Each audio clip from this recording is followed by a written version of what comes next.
Hello everyone, welcome to the new video of Logistics where today we are discussing about definitions of evidence by various jurists.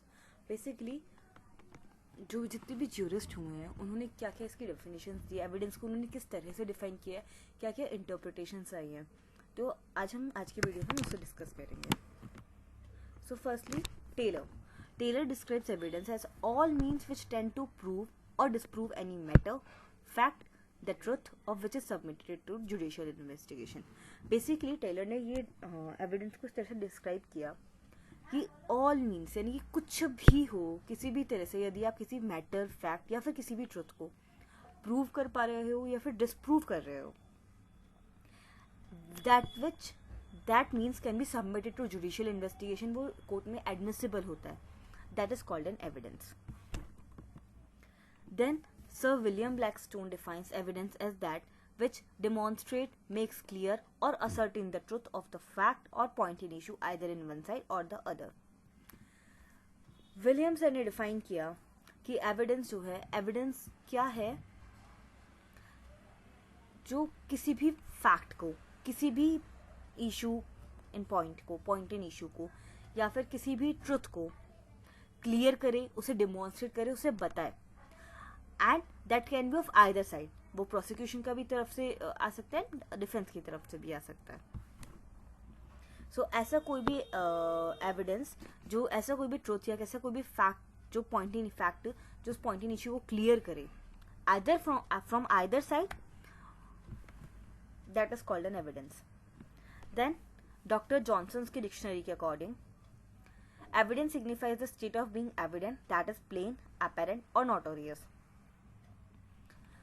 Evidence क्या है कि एक ऐसी situation, ऐसी position जहाँ पे state of being evident that is plain, apparent और notorious. So evidence is something that is clearly seen, obvious और वेल नोन. बेसिकली एविडेंस कुछ ऐसा हो जो कि क्लियरली देखा जा सके. देन बैंथम को फादर ऑफ इंडियन ज्यूरिस्प्रूडेंस भी कहा जाता है, and इनकी definition यदि अपन कोट करते हैं so it will beautify our answers. So Bentham defined evidence as any matter of fact, the effect, tendency or design of which is to produce in mind a persuasion, affirmative or disaffirmative of the existence of some other matter of fact.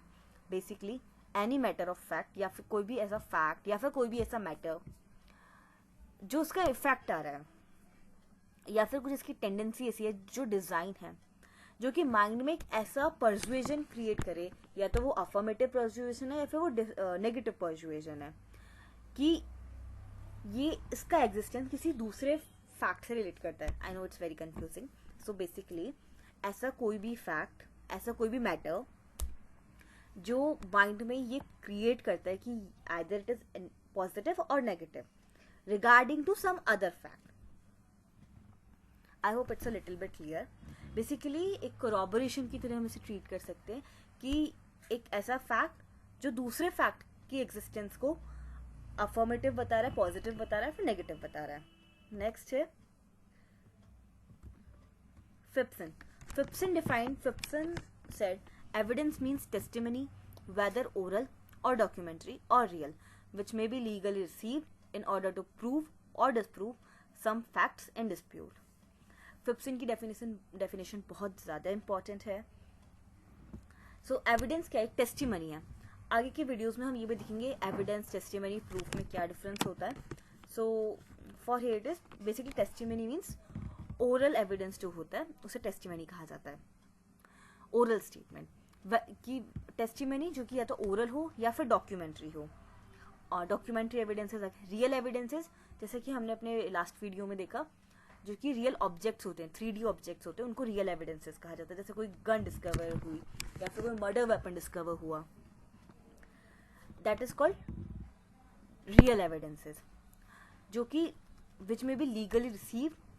किसी भी dispute जो fact है, किसी भी dispute है, किसी भी issue को या तो वो प्रूव करेंगे या फिर डिसप्रूव करेंगे. बेसिकली एविडेंस कुछ ऐसी टेस्टिमनी है in the form of oral, documentary और रियल एविडेंस, जिसको हम लीगली एडमिसिबल कर सकते हैं कोर्ट में, which either prove or disprove some facts in issue or dispute. Then Stephen ने पूरा एविडेंस लॉ लिखा. He is a drafter. He drafted the law of evidence, Indian evidence act 1872. So Stephen defined evidence. It sometimes means words uttered and things exhibited by witness before a court of justice. At other times it means the facts proved to exist by those words or things and regarded as grand work of inference as to other facts not so proved. Again, it's sometimes used as meaning to assert that a particular fact is relevant to the matter under inquiry. So basically evidence. And now भारतीय साक्ष्य अधिनियम में Stephen की definition को ही adopt किया गया है. But Stephen की जो डेफिनेशन है in the evidence law, in Indian evidence law, Indian evidence act और भारतीय साक्ष्य अधिनियम, वो इतनी रिलायबल नहीं है. It has many drawbacks which we will discuss in further videos.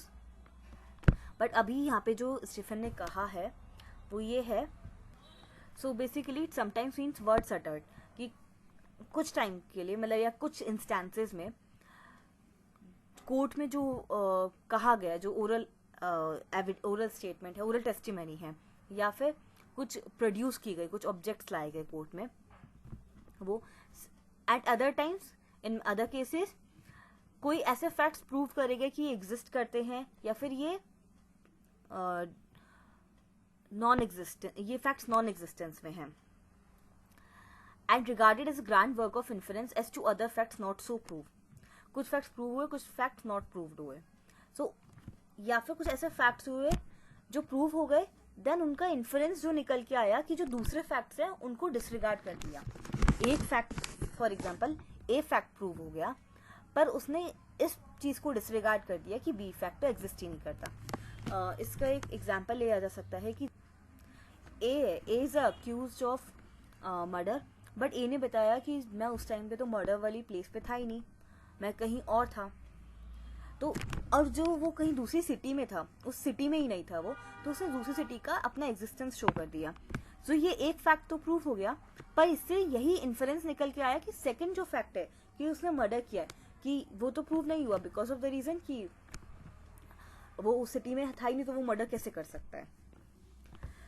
Again, it sometimes used as meaning to assert that a particular fact is relevant to the matter under inquiry.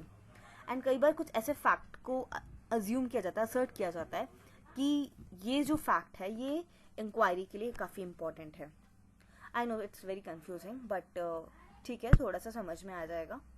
The best definition is Phipson की definition बहुत important मानी जाती है.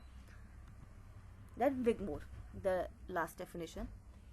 Wigmore defined evidence as representing any knowable fact or group of facts, not a legal or logical principle, considered with a view to its being offered before a legal tribunal for the purpose of producing a persuasion, positive or negative, on the part of tribunal as a truth of a proposition, not of law or of logic, on which the determination of the tribunal is to be asked. Basically, Wigmore ने divine किया कि evidence क्या है. Evidence is कुछ ऐसे fact या group of fact जो कि लीगल या लॉजिकल प्रिंसिपल पे तो नहीं है, बट उनको लीगल ट्रिब्यूनल के बिफोर अ लीगल ट्रिब्यूनल या फिर कोर्ट में इसलिए लाया गया सो दैट कोई पॉजिटिव या नेगेटिव एक पर्सुएशन बनाया जा सके, अफर्मेटिव माइंड सेट क्रिएट किया जा सके ट्रिब्यूनल के पार्ट पे, उस प्रोपोजिशन का जो ट्रुथ है उसे फाइंड आउट किया जा सके. जो कि बेसिकली यही है कि जो जितने भी अपने डेफिनेशंस देखी उन सबका मेन क्रक्स यही है कि एविडेंस इज समथिंग जो कि कोर्ट को जस्टिस दिलाने में कोर्ट को जस्टिस तक पहुंचने में मदद करे, जो कि कोई भी फैक्ट इन इशू है या फैक्ट इन डिस्प्यूट है उसको या तो प्रूव करे या फिर डिस्प्रूव करे. These are evidences.